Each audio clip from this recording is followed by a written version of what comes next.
Well, hello my fabulous people. I am Melanie Warren, also known as Coach Mel. And so today I want to share with you 7 different types of adoption. Stay tuned.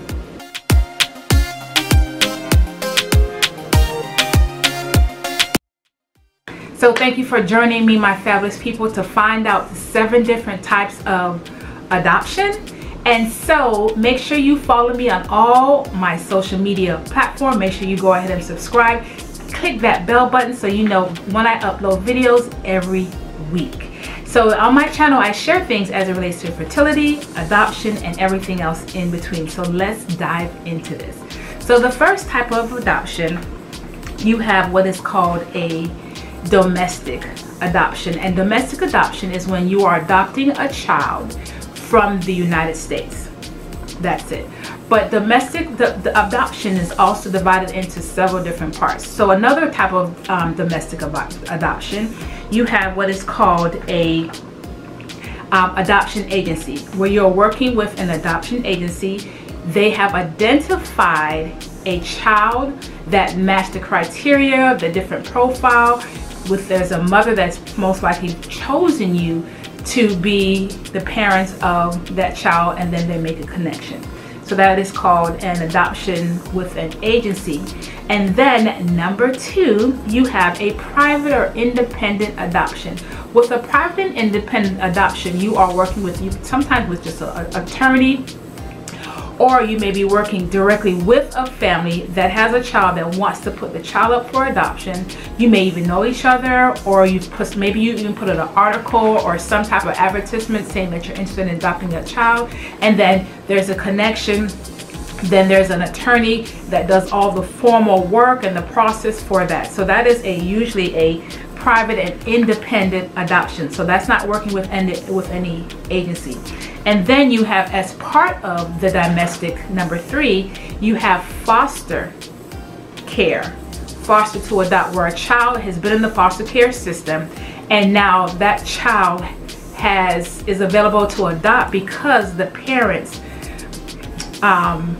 rights have been terminated. So once the parents' rights have been terminated, this child that's been in the foster care system is now available to be adopted into a forever home. Now with this process as well, there's a lot of process, there's a lot of a class that you have to take when you're dealing with foster care, because there's plain foster where the child is not up for adoption, they're just in the system. They might be a group home, they might be just placed in a home for a temporary time, but as I said, this is foster to adopt, where the child is available for adoption. And there's a class that you also have to take. Usually the class is like 6 to 8 weeks that you have to take as part of the qualification process when it comes to foster to adopt. Then you have a special needs adoption. Special needs adoption is when a child has maybe certain different disabilities or deformities, and this child needs special help, special attention, special care. And if you have that heart for that, I would suggest it. You know, if you have a heart for that, because there's a lot of children that need special care that needs to still be in a forever home. And special needs also relates to, it could be where there's a group where there's more than one sibling, and that is also considered to be a special needs adoption, because it's not one child but it's several children that you are adopting at the same time. In some places consider that to be a special needs adoption. And with special needs adoption, there are a lot of benefits as well. You get a lot of, and not saying you're doing it for the money, but just so you'll be aware that you get a lot of different subsidies. You can get different subsidies that you can qualify for, and other programs to kind of help with raising the child, help with maybe even their college, maybe their tuition may be paid for. There might be certain things, so you need to find out what's available within your state as it relates to special needs with children who have different disabilities. I can say that, or children that's a group, a sibling group that wants to be adopted together. Next, you have international adoption. International adoption is basically you're adopting outside of the United States. Now with international adoption, know that a lot of times you're not going to be getting an infant. A lot of times you may be getting toddlers.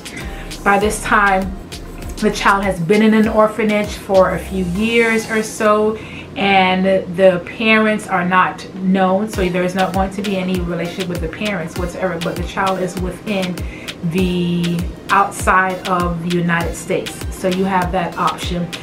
International adoption can be tedious, and it also could be a little bit more because you have to deal with travel for yourself. You may have to deal with the different agencies. You have an agency here, and then there's also an agency that is in that particular country that you have to deal with, and the different paperwork that has to go along with it. So international adoption could be a little bit longer and also be expensive, but if that's something that is a desire for you, don't allow those things to stop you at all. Whatever type you choose, it's for you. Whatever is for you, it's for you.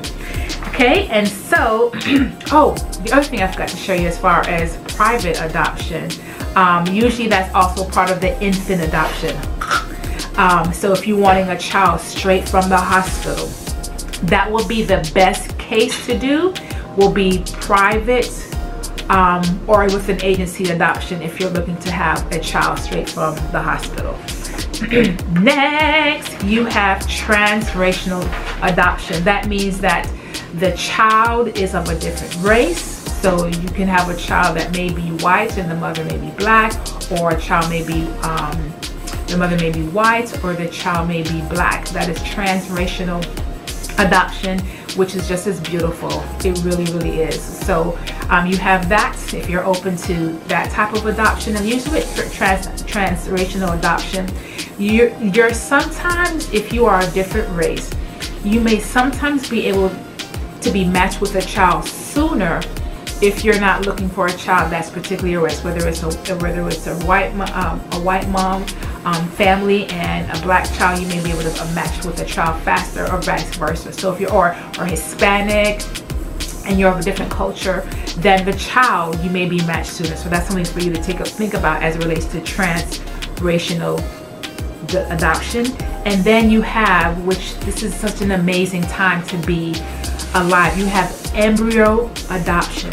That means that a couple or a family has gone through in vitro fertilization and they have leftover embryos, and so they have the option to either destroy them, which will be so hard to freeze them, and maybe they want to stop the process later on down the line, or they can put the embryos up for adoption. So how this happens, just like private adoption or working with an agency, where the couple can choose a family to gift or get this embryo be placed into that mother's room, and that mother has the ability to nurture to go through the whole pregnancy process with the embryo that was implanted into that mother. Isn't that amazing? Isn't that amazing? And so, and it could be open to, when I mean open, is that the family of the embryo could still be in contact with the family of the adoptive family of the embryo, and still have an open process. An open adoption, that means open adoption is that you are communicating. There's every so often there is some type of correspondence with it as it relates to just being open. And then you have closed adoption, where there is there's no communication with the birth family whatsoever, and pretty much there's no communication with the birth family. So those are just kind of some things to think about. So hopefully I share some insight with you as it relates to the different types of adoption and what to think about it. I will see if there's a link below that you can go a little bit further on some other information as it relates to the 7 different types of adoption. And there's actually some other bonuses on other types of adoption. I'm going to share with that in another video, because I don't want this to be too long. So I thank you so much for watching. Make sure you subscribe. Also, don't forget, you can always book me a 50-minute breakthrough call so I can help you on your journey as it relates to infertility, adoption, or everything else in between. So make sure you go ahead and do that. You can click on my link below, as I have some other different links below to kind of help you on your journey, on books and different resources that are out there to help you to be informed as it relates to the adoption process. So thank you so much for watching, and I can't wait to see you in the next video.